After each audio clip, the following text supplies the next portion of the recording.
Nakakaiyak, nakakakilig. Nakakatawa, nakaka-inlove. Dear MOR.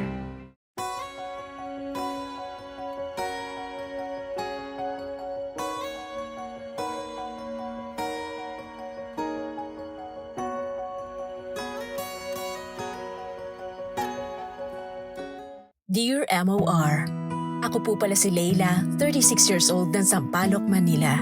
Napasulat ako para ibahagi sa inyo ang nakakatakot na nakakatuwang nangyari sa buhay namin ng best friend kong muntik nang isama ni San Pedro. 4 years na kaming magkatropa nitong luka-luka kong friend na si Joyce. Napakarami na naming pinagdaanan sa buhay pero never kaming nag-away. Kahit isang beses, wala. Hindi kami nagkaroon ng kahit anong tampuhan. And even yung family namin, natutuwa kapag lagi kami magkasama.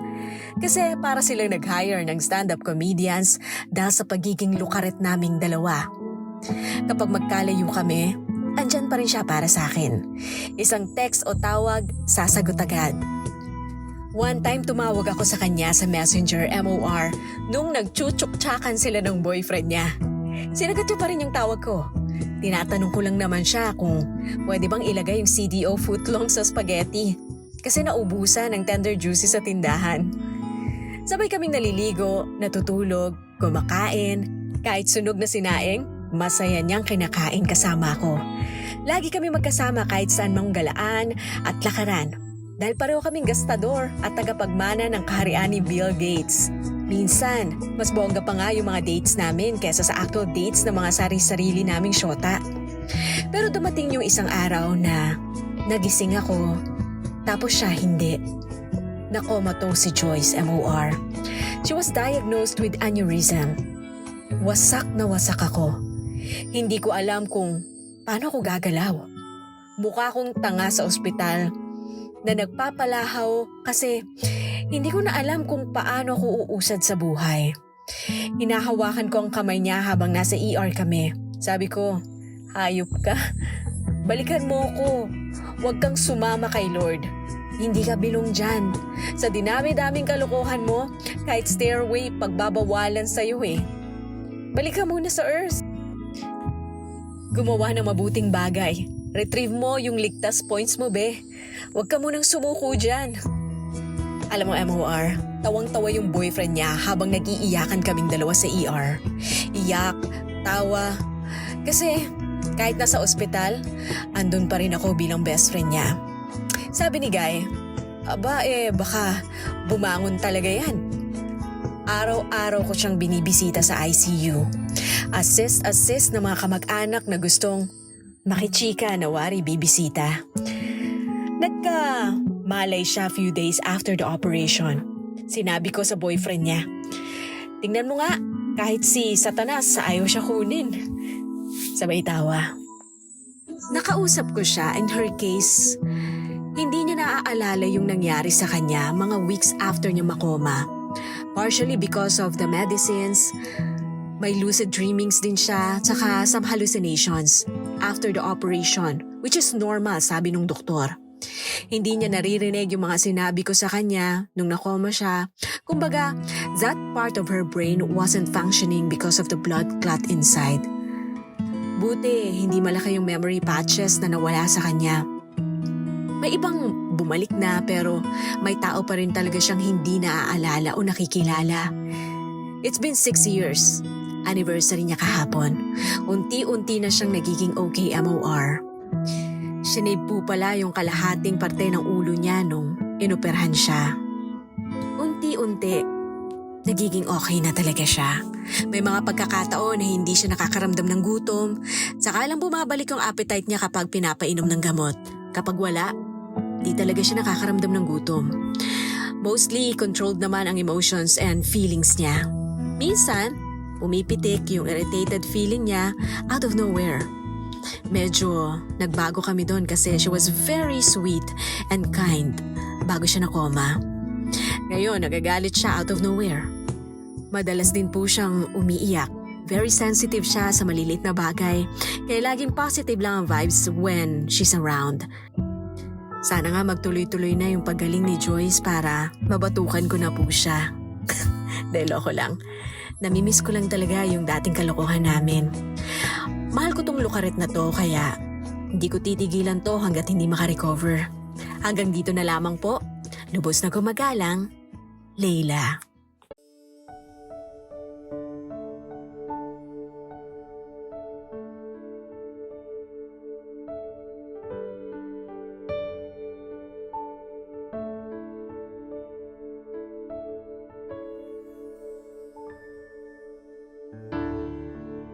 Di inaasahang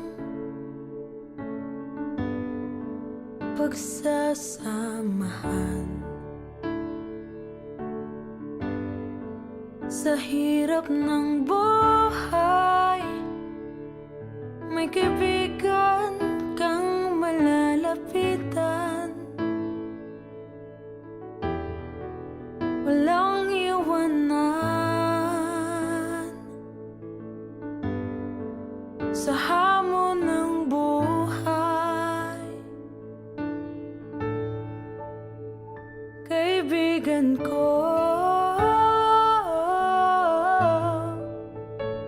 nandito lang ako sa tabi mo. Pagsubok ating harapin, lalaban hanggang sa huli. Kahit may pagsubok, lagi kang may karamay. Hindi ka iiwan sa hamon ng buhay. Kaibigan ko,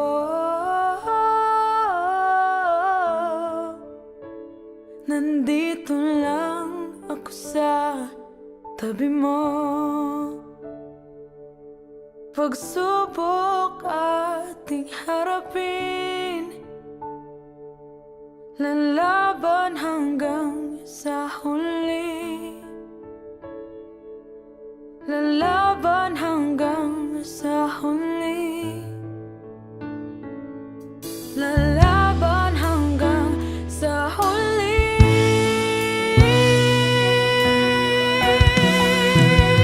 Kaibigan ko,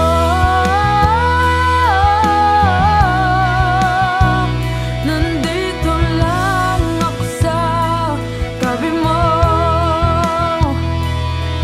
Pagsubok ating harapin, lalaban hanggang sa huli.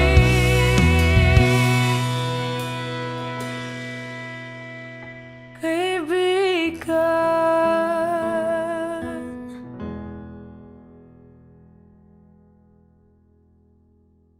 Dear M.O.R. Ang mga kwento ng puso mo.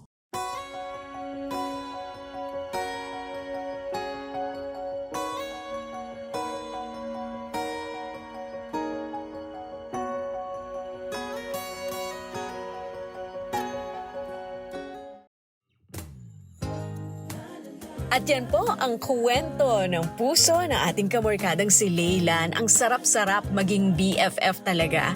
Grabe yung loyalty nitong lukaret na to. Ang sarap magkaroon ng lukaret na kaibigan. Sa totoo lang, 'di ba? Tingnan mo, napapagaan niya yung kahit sobrang mabigat na sitwasyon.